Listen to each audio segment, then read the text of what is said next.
everyone. Excited to be kicking off this panel on AI in retail.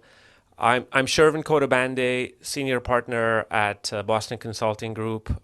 Very pleased to be joined by two exceptional leaders in retail and AI, Mr. Fabio Luzzi from Tapestry and Mr. Prakhar Mehrotra from Walmart. Maybe I'll just turn to you, Fabio, for a quick intro, and Prakhar, you do the same, and then we get the panel started. Thank you, thank you. So very happy to be here. So my name is Fabio Luzzi. My background is in statistics, economics, and computer science. So I always worked with data and analytics in different shapes and forms across different industries. I started with IBM, so technology and consulting, then moved to American Express, where I spent a long time doing analytics and advanced analytics for business travel, risk management, business insights, and then after that entertainment with Paramount, and most recently Tapestry, so retail and fashion. I'll tell you more about the industry, but yeah. So I think it's interesting to mention about my experience because it gives you an idea of how data and analytics can really be applied across different industries. Most of the methodologies are similar and can be applied to different use cases, which is what I've been doing. Yeah, yeah. Hi, I'm Prakhar. I have been with Walmart for 5.5 years now. Prior to Walmart, I was at Uber, one of the early data scientists at Uber. Worked on dynamic pricing there. Prior to Uber, I was at Twitter.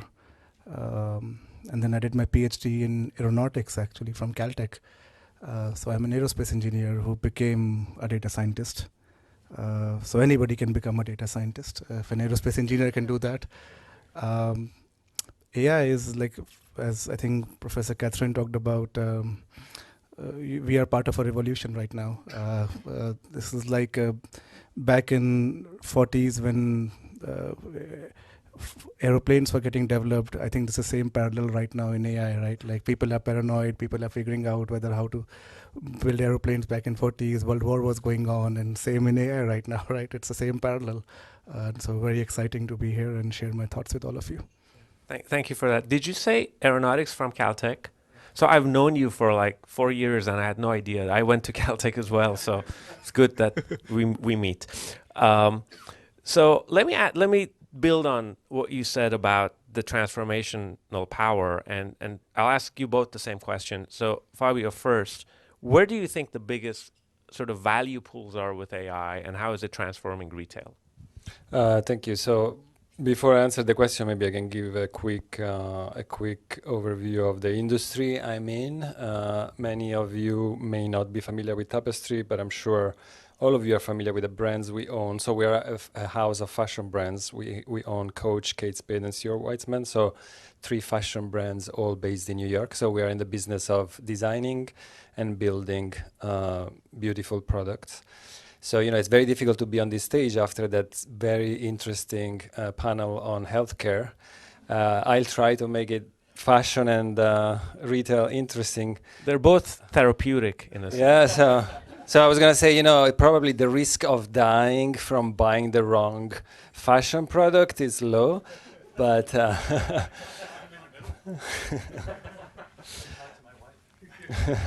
but yeah, so I like to think that, by making beautiful products that people wear, make them feel good. So that has a good impact on health.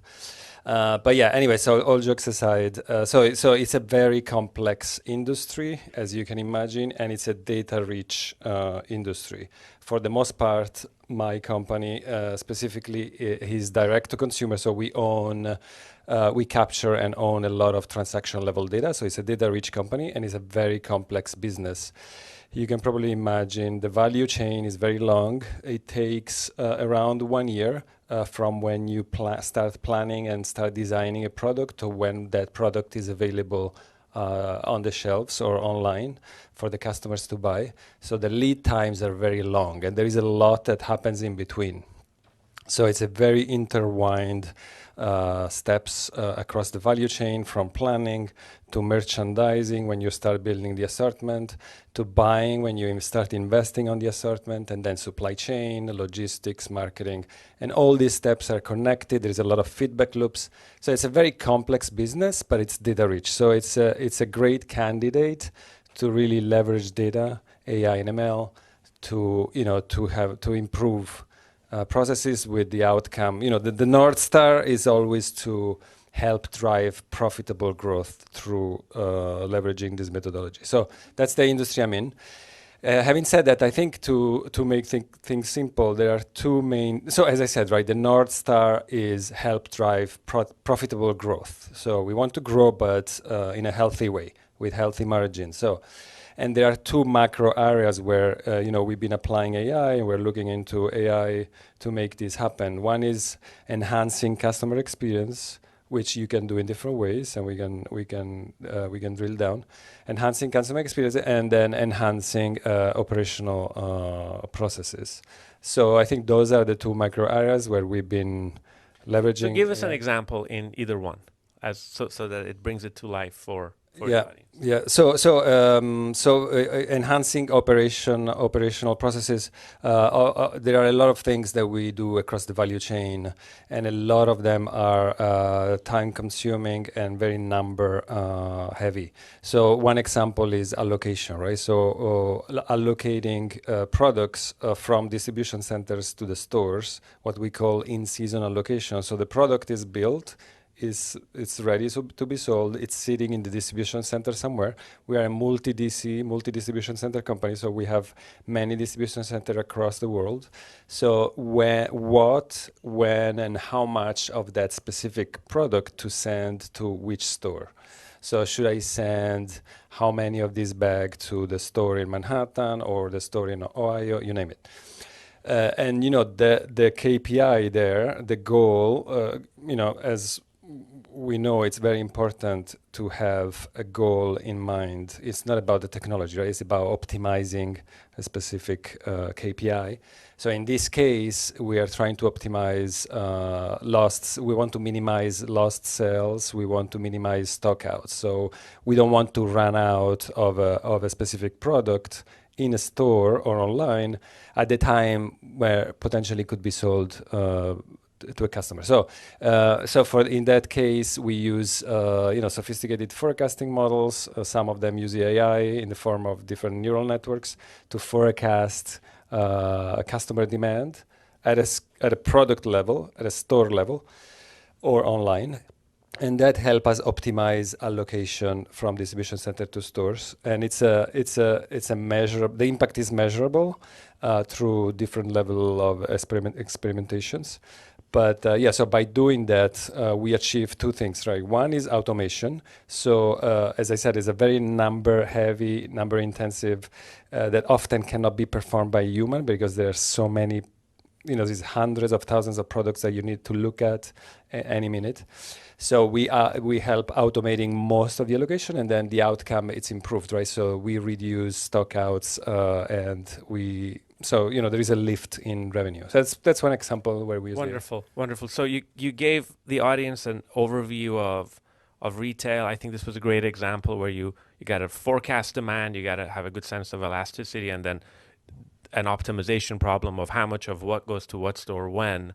Prakhar, same question to you about the value pools.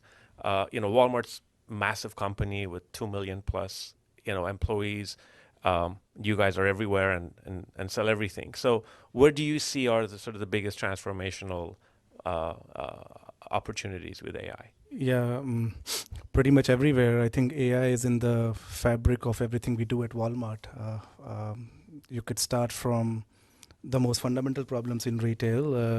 As a retailer, your objective is what items you want to sell, how much you want to sell, and at what time you want to sell, right? And to that, you need to anticipate customer demand.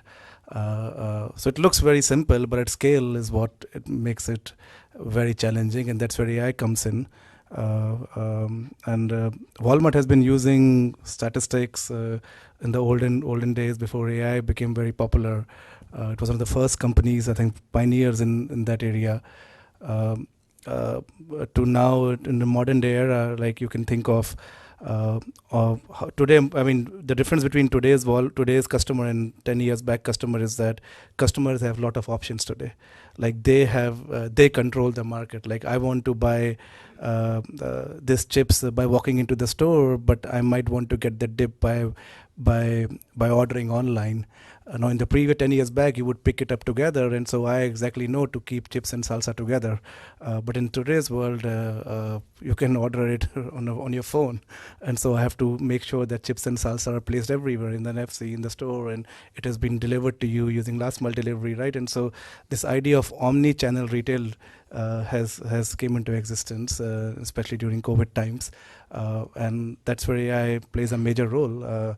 On the customer side, we use AI to like how customers interact with Walmart, right? Like conversational AI, chatbots. Like you can go on Walmart.com and talk to one of our chatbots and say, look, what is this? I need an iPad with XYZ specifications, or hey, I'm going to a birthday party and I need some recommendation for the gifts.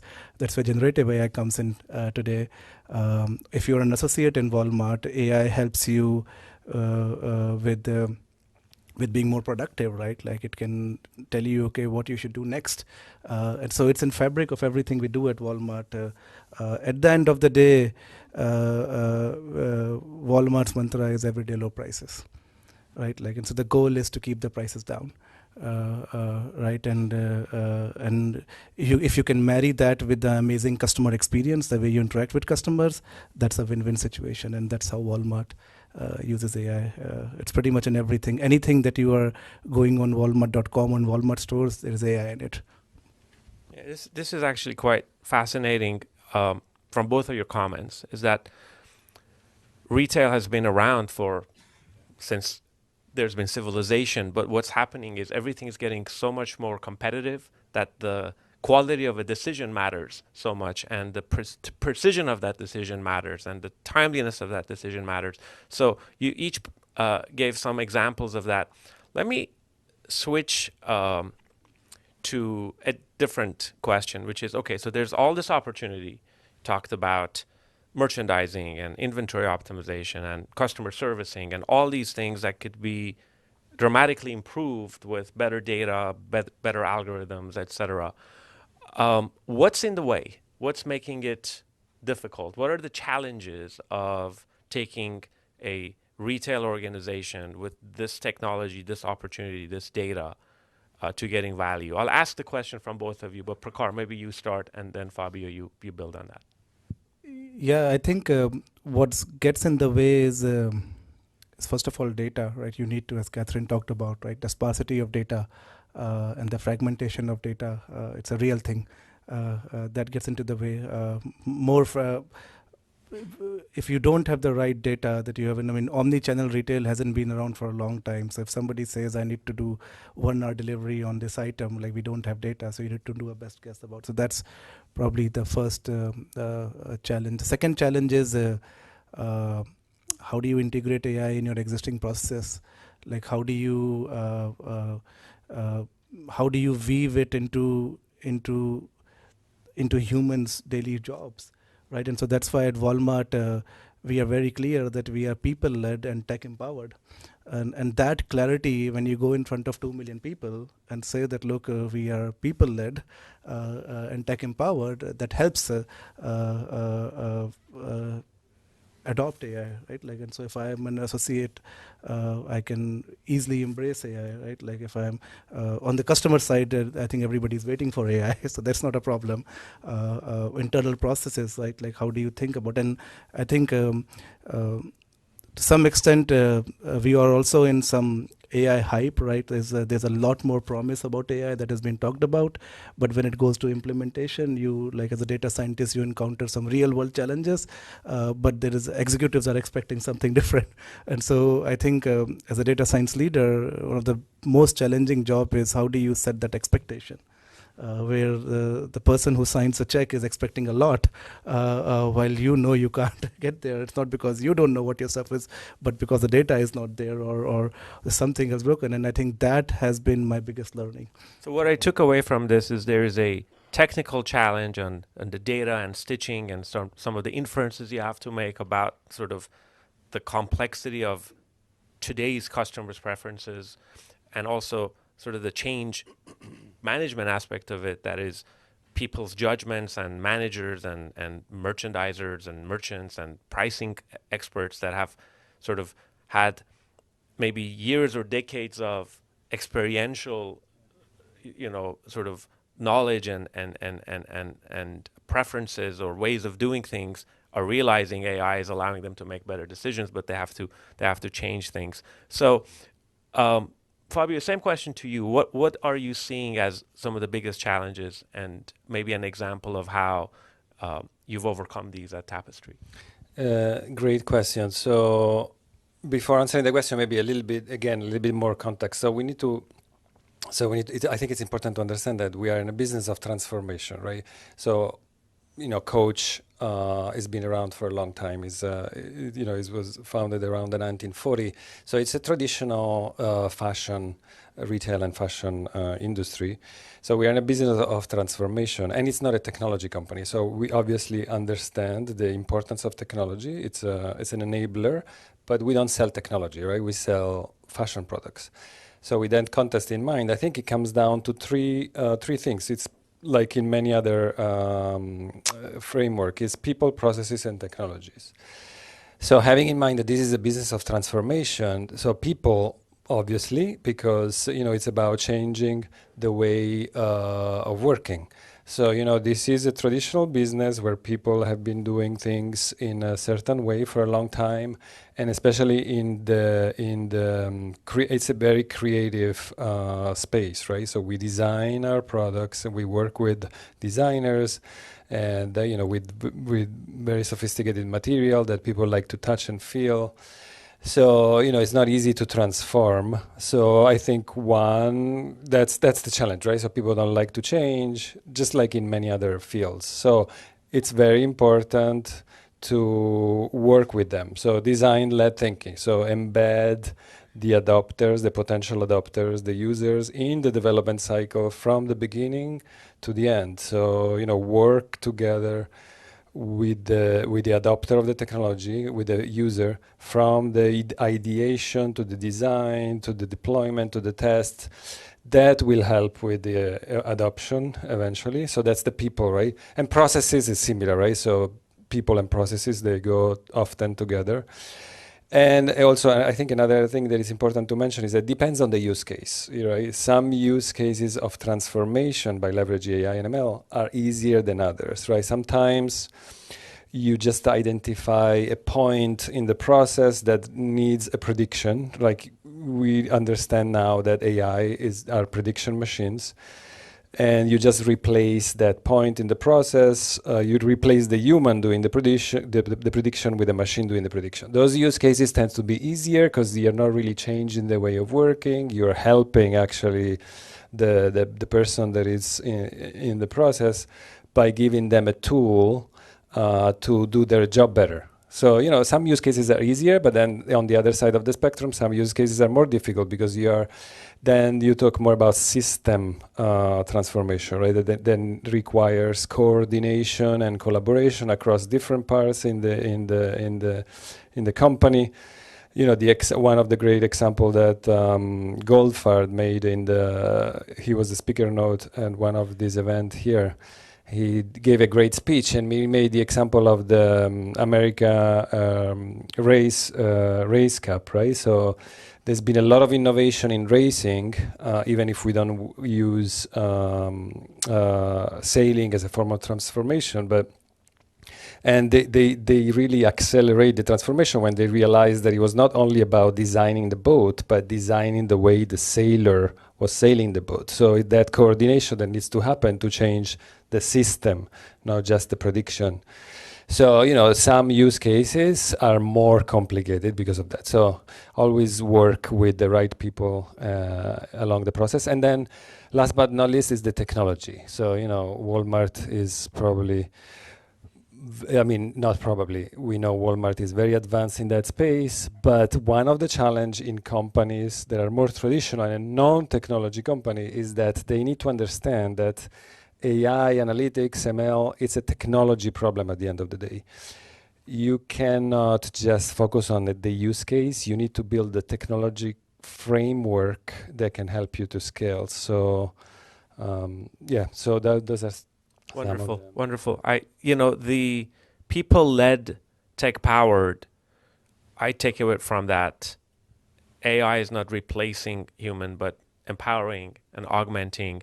And maybe to build on what, Fabio was saying, Prakhar, maybe you give an example of how AI's made a individual or a group in the organization sort of more powerful, and whether that's been effective in sort of creating change. Yeah, I think a good example could think about is a classical job of merchandising. If you're a merchant, your job is to get the items and negotiate the lowest price possible, and then decide how would you place those items in 4,700 plus stores that we have. Now, for a human to understand the neighborhood around 4,700 stores is very daunting, and then multiply it by 300 or so items that are there that I'm responsible for. Which toy goes where, like which apparel goes where. So it's pretty much impossible for humans to. And so a classical way of retail was to cluster the stores, and they say, okay, I'm going to have 10 clusters, and I'm going to just send these items, and the process worked. Which is why basically averaging it up. And that's why, like, if you go to, like, in 5 years back, go to any retailer, large scale retailer, the stores would look similar everywhere, right? Like same items. But I think Walmart pioneered this idea of personalized store. So not personalized, like, so I can, because we understand the customer demographics and the store of the community, store of the neighborhood, we can precise that, look, this store in San Jose, there's more certain type of population, say more people of Indian origin lives there, so maybe I should put basmati rice there, right? Like, and it will sell, right? And so and you can build a supply chain for that if you're very good on your demand, right? And that was pretty much impossible. Now this breakthrough came because you have more compute today, but also you had powerful algorithms that could do that, and you could learn from your mistakes quickly. So you had the ecosystem to get this going, and so that's one of the very good examples. So you organize the stores around, rather than around some average of, break 10,000 stores into 10 clusters, into each store is unique because the demographics unique, and you sort of manage the merchandising and allocation that way, which also explains why when I go from one place to the other, I can't find anything because I'm not from that place. I over forecasted or under predicted. But one day you'll figure out how to do that. I want to switch gears and talk a little bit about Gen AI. This still works, yeah. So from what I've seen in industry, since a year ago when Gen AI made a big splash, of course, large language models have been around for quite 4 or 5 years, but since sort of it made it into the consumer world and everybody started, being more exposed to it, many companies are either rethinking or doubling down on their AI strategy. So I will ask this question to both of you in terms of sort of your views on Gen AI as a transformational power and how it relates to the more predictive, I would say, traditional AI. And I start with you, Fabio. Yeah, that's a good question. And all of this, it's fairly new and it changes every day. So probably what I say now, it's not true tomorrow anymore. But yeah, so obviously it's a very exciting field. We all probably played with one of those LLM, and they're very powerful and impressive. So Yeah, so we've been thinking, like many other companies, how we can apply this. And yeah, so to answer your question, I think there are some differences, right? So let's see. So I think one that comes to mind, one difference of GAI compared to more traditional AI methodologies, that it can be put in the hands of non-experts, right? So anybody can use an LLM model in the form of a conversation and make decision based on the output, right? So you don't need to be a data scientist. You don't need to be a statistician to use ChatGPT, for example. But you can embed that service or other or similar ones in your workflow and use it and make decisions based on it. So obviously that comes with it's a double edged sword, right? So it comes with a lot of power, but also risks. So because of that, It's like giving a race car to a regular driver. yeah, to a 5 years old kid. But yeah, so having that in mind, I think it's very important not to forget the human at the end of the equation, and making sure that you take into consideration that there could be biases, there could be mistakes, and also the way we validate these models, it's very different than the traditional way we validate, more traditional ML algorithms. Even for those more traditional one, it's not easy to validate the output of the model. So imagine for this new GAI that often are like black boxes. So it's very important to just be careful, not get, being excited, but be careful on when deploying it, because often on the other side there is not it's not an expert, right? But it's still somebody that can make a decision based on the output. Okay, very good. Prakhar? Yeah, I think generative AI is like, I think it's that quantum jump in AI, because it's probably we as a data scientist, I understand what generalization is, but I think what large language models proved was that, look, yeah, I can at scale that I can have one model do multiple tasks, and so elegantly that the other person will not even realize that. And that was so powerful, like just on the technical side of it, that it brought generalization to light. It also showed something about the human nature, that humans are actually very forgiving. Like hallucination was not a thing before this year. And now people are forgiving to ChatGPT or to Palm 2 or to Bard, right? Like, okay, I'd give a wrong answer, okay, no problem. And the Twitter and all the social media feeds are filled with like all sorts of things that can go wrong. But so that's very powerful. It I think it advanced the adoption of AI by light years. It almost is so contagious that it puts enormous pressure on predictive AI to now perform. Right, but predictive AI is at a saturation point right now.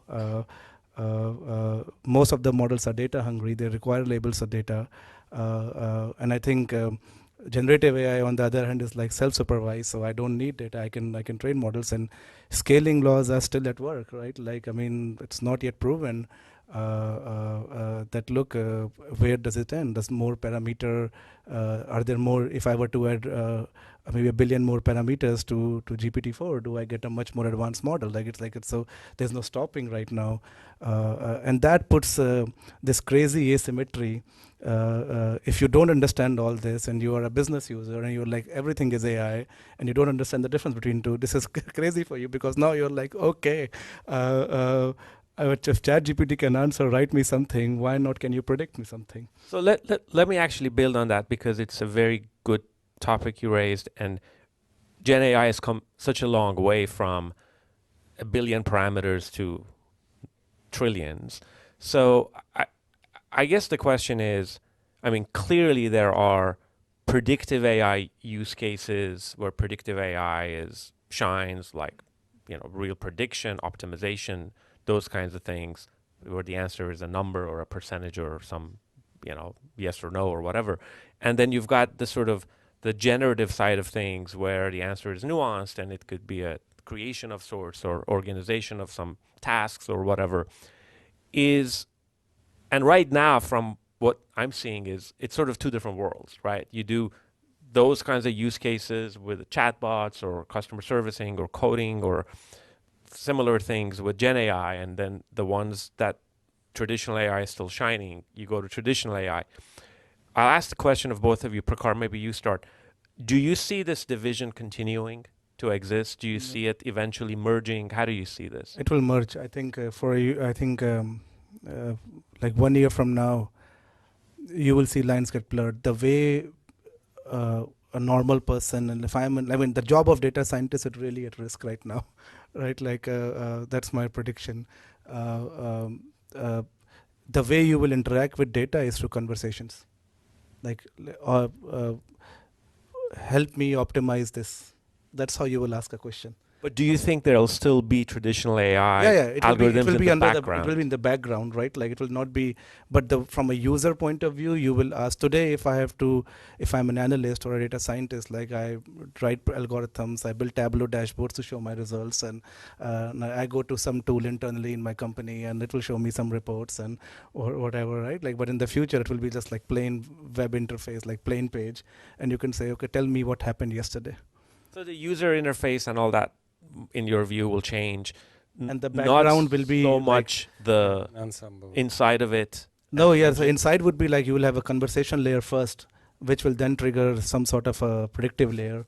Which will have the predictive. Which will have so predictive layer will always exist, right? Like, but I think the lines will get blurred between the user for the user. usability. Right? Like, and Fabio, what do you think? You think there'll always be the predictive layer, or will LLMs get smart enough to actually do better than more traditional, predictive models? And I mean, that's a good question. I don't know if I can predict that, but I think what's happening already, and it's probably gonna keep happening. Obviously getting better and better, is that it's not just one model, right? At the end of the day, it's a combination. It's an ensemble of different models. For example, today, LLM models are very good at processing text, but they can't really count, right? So for example, we're building now a model to help process feedbacks, right, from store associates,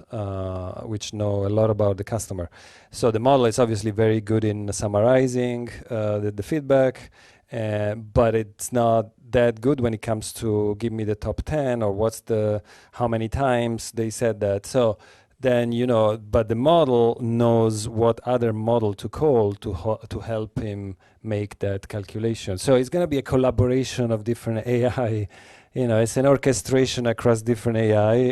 At the end, behind the scene, there is an engineering orchestration problem that leverages different LLM or more traditional AI working together. There'll be a different type of software engineering, right? That will require the world you guys are and describing or envisioning is a world where there is sort of a mega brain that's sort of running or managing multiple smaller tools or smaller brains, and it's sort of quite powerful, but is also scary. And as you said, Fabio, proceed with caution, but opportunities are there.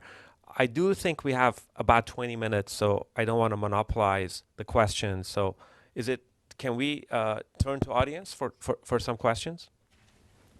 Could I? Actually, I'll go second.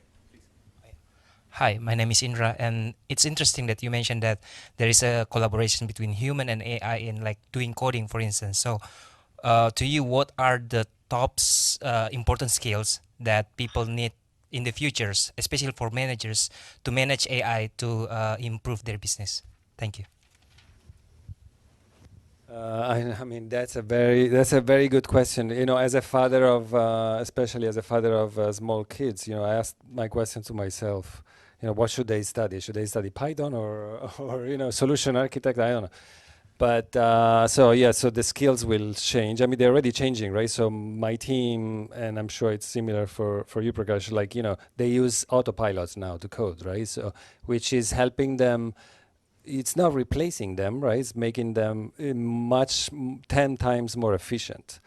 So as of today, you still need a human in the loop to even in, there are some transformational use cases that we adopted, and they're now live, and they're helping building and managing the assortment in the company. But there is always a human in the loop. It's very difficult to completely automate the process. Some processes, are more fully automatable, like maybe recommendation systems. But in a lot of cases, there is still a human in the loop that needs to look and validate, etc. So I don't think I can tell you what skills will be needed 10 years from now, but it's probably a mix. Because to be honest, I think I still want somebody in my team that can read a scientific paper and be able to understand the math behind it. So I think ask LLM about it. I can ask LLM about it. Upload it. Prakhar, you have a point of view on the same question? Yeah, I think nothing replaces hardcore sciences, right? Like as an aerospace engineer, I think I look at the world differently. I can look at satellites and the way aeroplane flies differently, and I can think about how million ways AI can help, machine learning can help. So I think AI will be not limited to just computer science, like it will be everywhere, right? And so the advice is for like whatever career field you choose, whatever manager you are, for whatever spectrum you are. We are at World Bank right now. You're dealing with economies at macro scale, and so that's your job. But I think you can't ignore AI. You need to understand, and you need to understand what its capability is at that point in time when you're making the decision. And then you need to have a ability, and this is where art comes in, to quickly decide whether AI will help, whether you are using AI as a recommendation system, AI as a replacement system, AI as an automation system. And I think that is an art, because that's the bet at the end most people are making. So that's what I think. You guys had a paper on it, right? AI as a helper. I forgot that, but that's a different very roles that powerful- AI different can roles that play, AI can and so play. that's a creative role for humans. I think there was a question from you. If I can just build on this conversation. In the introductory remarks, I said what we are interested in is what happens to your consumers and what also happens to your workers. On the worker question, I think, Fabio, you said there's always a human in the loop. Now, retail is one of the biggest employers. Certainly, people are becoming more productive. Certainly, some tasks are being replaced. Perhaps there are some tasks which are also being created. But especially, Prakash, from your point of view in Walmart, what do you see is happening to not just the composition in terms of skill, but the aggregate scale of employment? And how do you see that evolving in a blunt, honest way? That's one quick question. And the second consumer question, you described AI as essentially understanding how the consumer behaves and responding to it, which is a passive view.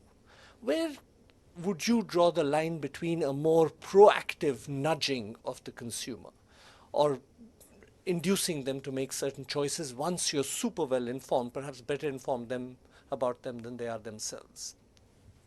Yeah, I can take. Let me answer the first question, and this is a. So if you this is a hypothetical example, right? Like so, let's say I have a team of 10 people doing a certain task, and the underlying assumption is today I'm say I have some errors in my something, I am inefficient. And now suddenly I have a very precise tool that is I'm very efficient, and so I might need 9 people. Well, because now I'm very efficient, I can use that one person to do something else to increase my scope. I think that's what will happen with AI. That's what is happening. AI is not replacing jobs. AI is making you so good, or will make so good, that extra human that you might need is now unlocking something totally different. And we are seeing this play out. So I actually don't see AI replacing jobs anywhere, right? Like it's actually amplifying the effect. It's upskilling. Your value in the market is more now because you have used a tool in your job that is powered by AI, right? So that's how I see it.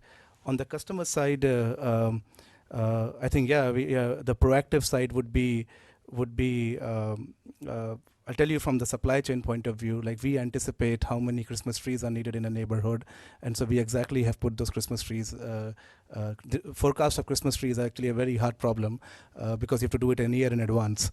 And you have to predict 1 year out how many Christmas trees will buy. And you have to predict inflation and economic and everything. And just imagine doing this at start of 2023, right? Like how it would. So the other could be something that we are very proud of is smart subs, right? Like you order something online. I mean, there's always error in the system. Something goes out of stock, and so now in old world, your basket is empty. We didn't sell you anything. In the new world, we can recommend you. You maybe ordered a strawberry yogurt of certain brand, and I gave you a similar strawberry yogurt of a different brand because I understand something about you or something similar about you. So like classical recommendation systems. So they're called smart subs, right? And that releases the pressure on the supply chain that I have to always be in stock because I know the smart subs insurance policy is there, right? Like so if I were a supply chain head, my job should always be never to go out of stock, but I might go out of stock. And so smart subs comes in and says, look, you know what it went. So maybe you like this and I recommend you that. And you say, yes, I accept it. And that provides the feedback loop. So that's where I'm being proactive, right? And so that's how I see it. And marketing ads is all. I can add to that a little bit also. So on the first part of the question, so I agree with Prakash, right? So as of now, I don't believe AI is gonna replace humans, but I agree that it's actually upskilling people. So for example, one specific example in our reality, there is the function of the buyer, right? So you need to decide how much to invest in a specific product. So we build fashion products.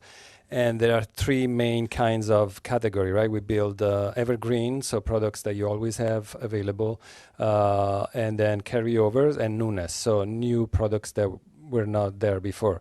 So, AI happens to be very good at predicting demand for evergreen and carryovers, but it's very, very difficult to predict demand for new fashion products, because there's just no data, right? It's a new product, it's a new SKU, so there's no data, there's no purchasing data available.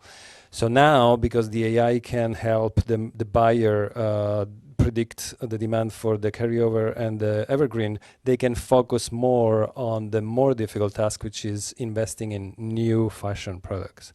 So, now they have more time to strategically address that problem. We should do the study. I think that's a research study to be proved this hypothesis that when you upskill, like as you can see this in data science, right? Like our data scientists have the top paid in What's the the industry. hypothesis? Hypothesis is that, look, if you are working in an industry that leverages AI, your value in the market 2 years from now will be much more than in a job that you are in without AI. Right, because like as an individual worker, because you now understand AI, yes, right? Like, yes. And we all believe AI is the future. Yes. And then another thing I was going to say, related to also what you mentioned about similarity. One thing that we're finding very useful in GAI is helping us identify similar products, which becomes useful also for new products. Because a lot of people think of GAI also when it comes to the front end, right? The chatting capability, the conversational, but there is a lot of in the back end that we can use from the models. So we use a lot of those methodologies to create product embeddings and vectorization to really numerical representation of products that can really help us measure similarities across products using both photography but also text, right? Metadata and even sales data, how purchasing behavior. That's a good point, which could be helpful both in merchandising but also in design and creation of new products. I think there was a question from you, no? I think there is a line. Okay, well, you yes, go ahead. A question about the physical supply chain. So both of the companies are sitting on some complex supply chains. Walmart sitting on a really complex supply chain. So how does the fact that there's better predictions changing these physical structures?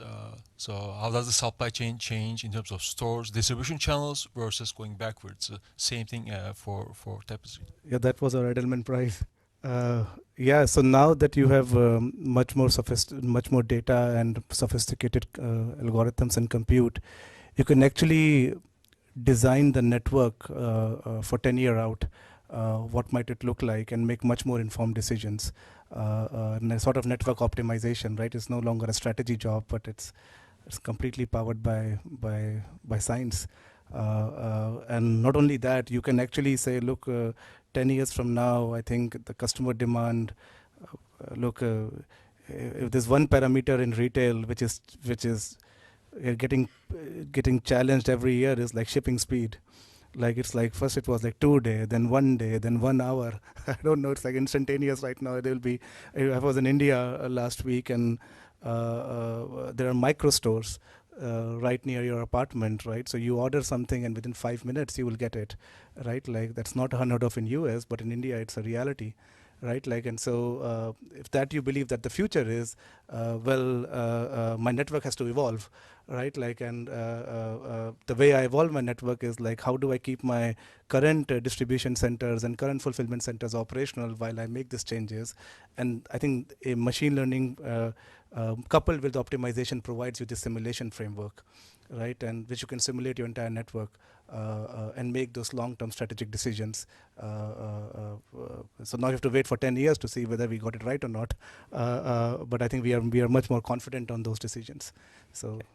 Any other Another thing that questions? is just quickly. Another thing that is changing in supply chain is negotiation power with suppliers, because I can now anticipate demand more precisely. I have more power of negotiation with suppliers, which is, it's helping negotiate better deals and reduce costs. Very good. Yes. Yeah, thank you so much for this discussion. It's really insightful. My name is Owen Davis. I'm at the World Bank. And one of the questions that we always get when we talk to policymakers about artificial intelligence and adopting this is kind of how can we make our firms adopt these technologies. And we kind of see kind of with businesses like yours, you have large teams who kind of can develop these technologies, can kind of implement them in your kind of production processes or kind of your service provision processes.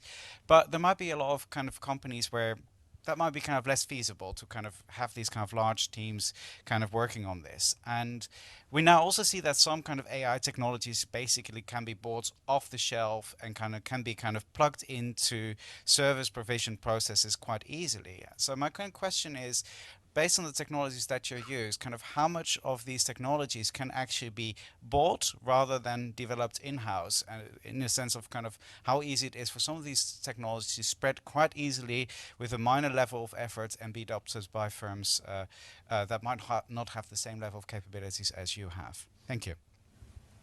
Yeah, I can. That's a good question. I think. So as a firm, you have to decide. Like when we made a statement, AI is in fabric of everything we do at Walmart, right? I mean, it ranges from a less critical task to our core IP. Like we are using AI for everything, right? And so I think for that last core IP secret sauce, you want to develop it in-house. You actually want to invest in the talent that you need, the cloud strategy, and everything that has to get along to get AI work. For these other tasks, you can get off-the-shelf technology and get maybe 75 to 80% there. And I think we were talking about marginal cost and marginal benefit. I think you have to do that analysis, and you'll say that, look, Silicon Valley tech firms are like notorious, and they'll keep investing in AI and keep getting more powerful, and you keep throwing money, you keep throwing compute, you'll become more powerful AI. But a normal world will not, right? And so if you decide that at what point the cost benefit analysis happens, and then stop there. Off the shelf will get you 75. I mean, in generative AI, Llama 2 can get you there to 60-65%. Yeah, if you compare to GPT-4, it's like things go crazy, but like at 65%, it still can write you an essay, right? Like you can just modify it, right? And so that's how I think about it. So for the core IP, you should actually invest in your teams. For less critical tasks, go off the shelf, see the value before you go. Good answer. Any other questions? Time check. Yep, we Yep. can hear you. So I'm just going to come in with a question from online. I'm not queue jumping, just to be equitable to all the people that are online, which is a related question. And they're asking about the scope for academic business collaborations and whether, you're developing this entirely in-house. What's the role of academia? Can they help with the research angle? And just how this can play out to help retail industry. I mean, I can go quickly first. So I mean, we do like working with academia. We actually do. We have even in my previous experience, there is a use case that my team did with Harvard, and then recently we collaborated with MIT and Harvard on experiments on the field. So tangible use cases. So and we like doing it for different reasons. And one of them is, we want to be out there and be perceived as a company that leverage this sophisticated technology so we can attract talent, right? Young talent. But yeah, so we do. Yeah, I think the academic partnerships is the key for a couple of reasons. One is AI field is changing so rapidly that as a data scientist in a company, it's practically impossible to keep up. Like you have deadlines in your work and then you have to read all these papers. And so it's practically, so that's where I think an academic, like I call them biggest unblockers, right? Like I have a question, I call a professor, like Lifeline. So that's one. Second thing is, I think long-term research partnership helps you attract talent, but it also helps you take right strategic bets. And I think earlier on this year, I think pretty much every firm would be grappling with this question of, in generative AI, do you want to build your own LLM? Should you use open source LLM, fine tune it, or should you go with one of the paid LLMs, GPT-4 or Palm, right? Like now everybody had opinions on this topic. Literally you walk in and it's March, you walk in any meetings, that's all that's being discussed. Who could have helped? Well, somebody who understands computer science could have helped, right? Like as a data scientist, it was all very fancy for us. Like almost every data scientist I met in industry wanted to build their own LLM. It's fine. Like it's a cool thing, right? Right. Like should I do it? I don't know. So that's where academic partnerships help. I think we have time for one more question, maybe two. Thank you.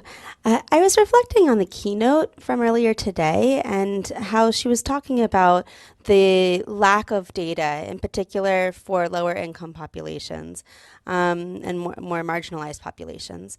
So I was wondering, to what extent are you thinking about that? How does that impact how you use AI in your work?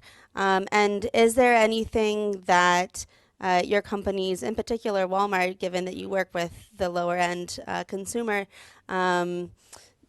is there anything that you are considering in order to enhance the availability of data or to make sure that the predictions are accurate for a wide range of consumer populations? Yeah, no, thank you. That's a very pertinent questions. And I think at Walmart, we are very particular about bias. As I said, like we have 4,700 stores. It's a store of the neighborhood. So we almost do everything in our capacity to make sure that there is right assortment at the right price in the neighborhood, right? Like doesn't matter, right? Like you are rich or poor neighborhood. We need to get the assortment right based on your demographic and your profile. And almost any algorithm that we train on is corrected for bias. So we will not deploy it if we are not confident that the bias is checked. There's a whole governance mechanism internally, which sits outside the data science organization on purpose by design. So as a data scientist, you focus on, right, but then you have to pass through this governance layer and the guardrails that are set by platforms that whether you're having bias or not. So platform helps, the governance layer helps, and then we deploy, right? So it's two-step process. And even if it skips and if like mistake happens, we correct it immediately. But I have not seen in my 5 years a mistake happening. Governance and platforms catches it. Yeah, super important. Any other questions? Yes. Hi. All right. Hi, Kasia Jakimowicz. I'm international digital development expert at the World Bank, former Harvard MIT. Have a question, and I deal with AI governance. So perhaps I would like to know, how do you feel about the regulatory burden that it's coming your way right now? How costly, or in terms of resources or time, it's going to be for you. Obviously, we are here where we're dealing a lot with regulation also for developing countries in the future for AI. So what's your take on that? And maybe you can highlight a bit how much resources it takes you right now with data protection, and what do you envisage in the future with AI auditing, model auditing, and requirement in Europe, for example, to be able to stop the AI if it's discovered that it's not working, and fix For it. sure, the burden's going to increase, and it has been steadily increased. So, Fabio, maybe you. Yeah, no. So it's that's a great question. It's definitely important, and we do have teams dedicated to it to make sure we are compliant when it comes not just the AI but data, so GDPR and similar. Even we are a global company. We are present in China, and given to recent regulation about data sharing in China, we had to build a separate architecture locally because of that. So definitely it's top of mind, and we want to be compliant. So we do have people dedicated to it, and we collaborate heavily with the compliance team and InfoSec teams across the company. Same as Walmart. Fortune 1, we can't afford any mishaps. And Do you notice the size of these teams and the amount of managerial focus on it has increased significantly? Yeah, I think it's increased for good. I mean, as I said, there's a lot of. It's like glass half full, right? You can say that look, AI is like all like will take away jobs. We are not, but we are all biased, and like recommendation systems are all biased, and actually they are not, right? As a data scientist, I would feel very pathetic if I do a bad job for a neighborhood, right? Like, I mean, as a practitioner, we don't do that, and so having this governance is actually good for me, right? I mean, because I'm so confident in my predictions that like inviting scrutiny is like, yeah, go for it, right? So that's how I feel personally about it, right? So I don't see it as a burden, because as a practitioner, right, like I think that's like if you are a really really good data scientist, you would go tell your manager upfront that look, there's bias and there's issue in the algorithm before even deploying it, versus go deploy it, right? Like, and so at Walmart we have this culture, like and so when it hits governance, we are all clear, right? And so Wonderful. I think one more question. Yes, thank you. I'm Samia Malham, Global Lead on Digital Development and advising governments. They're very interested in AI, and as you said previously, all of a sudden everyone is an expert in AI, and we know very well it's not the case. How can governments learn from your experience not to use AI in terms of defense or military, but also to use it for proactive service provision in health, education, social protection? What can they learn from your example? And if you had here a couple of ministers of technology or digital economy, how would you advise them to use AI to provide better, more proactive services to their citizens? Just few sentences. Thank you. well, I've never had that question before. So I will get it off.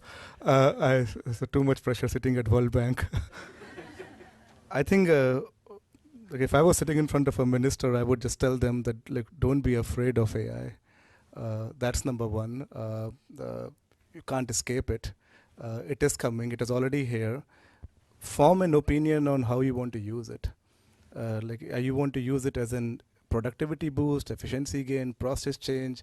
I think healthcare people are talking about like I'm using it more administrative. I think that clarity is what is needed to policymakers, right? Like if I were to walk in into a minister's office and let's say I understand something about India or US, and I would say, well, first place I want to use AI is this XYZ, and I think that's what is needed. That's what my answer, right? Like how, like don't be afraid of it. It's here. It is it is the present and the future. Uh, uh, and I mean, just like mobile phones, right? Like, like you can't escape them. Like, that's what I would tell them. And I think you need to be very clear on how you want to use AI. So. Yeah, no, I agree. So don't be afraid. There is enormous, as we know at this point, right? There is enormous opportunities in doing things better by leveraging these methodologies. But I think it's important, we welcome regulation because we obviously know it can be used for good, but there is some bad people out there, right? That they may use it for not for good purposes. So we welcome regulation, but I think it's important to make it a conversation. It should not be a unilateral decision. Always bring multiple experts in the room and make decisions and set up regulations based on conversation. I think like government really needs to invest in AI talent. Like that's going to be the game changer, right? Like you said, like a lot of this is what I think. A lot of people are talking about a technology that they don't understand. So if I am government, my first job is to make you understand this, starting from primary schools all the way up, right? Like, and I think that's what I would be doing, like really investing in AI talent. Infrastructure is what I would tell them, like go invest in AI infrastructure, be self-sufficient. This is going to be, in my mind, what will make you distinguish between two countries. This and quantum computing, of course. So. How are we doing on time? Okay, well, wonderful. I want to thank Fabio and Prakhar. Thank you so much for your insights. Yeah. Thank you.